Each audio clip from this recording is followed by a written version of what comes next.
To add a user using the control panel, it's actually quite simple. You go up to your user settings up here.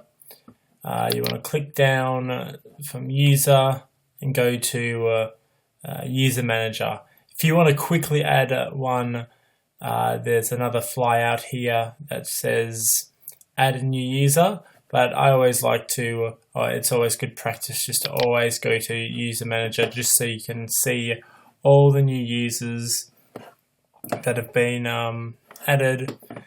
And then to create a new one, you go up to new, big new green button, and you'll have this list of things that you'll need to fill out.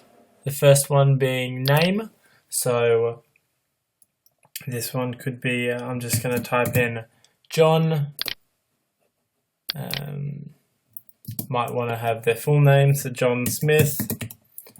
And then their login name, so this is like their username. So it would be John. Spell it correctly, John. Their password, you guys may already have a certain critique of using your passwords, so for the sake of this I'm just going to put docent22. Always confirm docent22. So password and then confirm password, you're putting it in twice. Email address, now this is a required field, so they are going to have to either already have an email address, or we will set up their generic one. So just for this case, if they have an existing email address, we'll just type in whatever it may be, john.smith@hotmail.com. This could be, they may already have a PZDA one, pzda.org.au, but just for now, I'm just going to put @hotmail.com because I will be deleting this afterwards.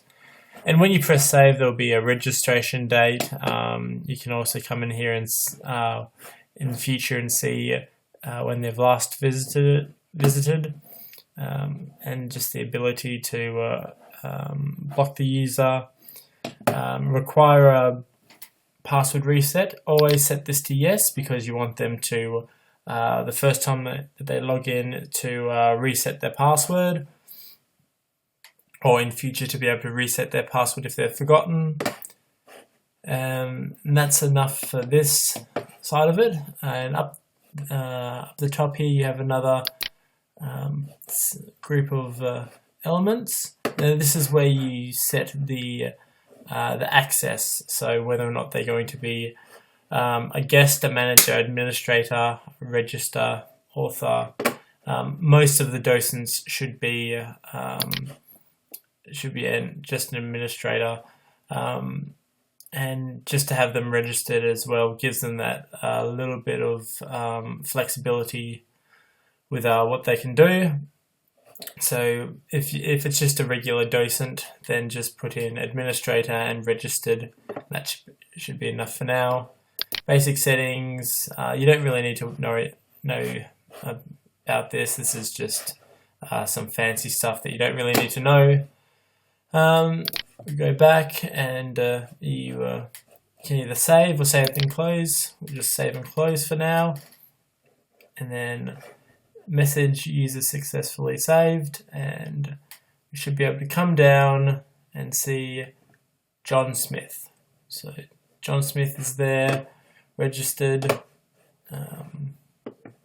All that, you can see the registration date. So that's the process of making a new user, and then those login details you'll need to remember and save them. I suggest putting it in a spreadsheet so that everyone has access to it, or the person who's running it has access to it.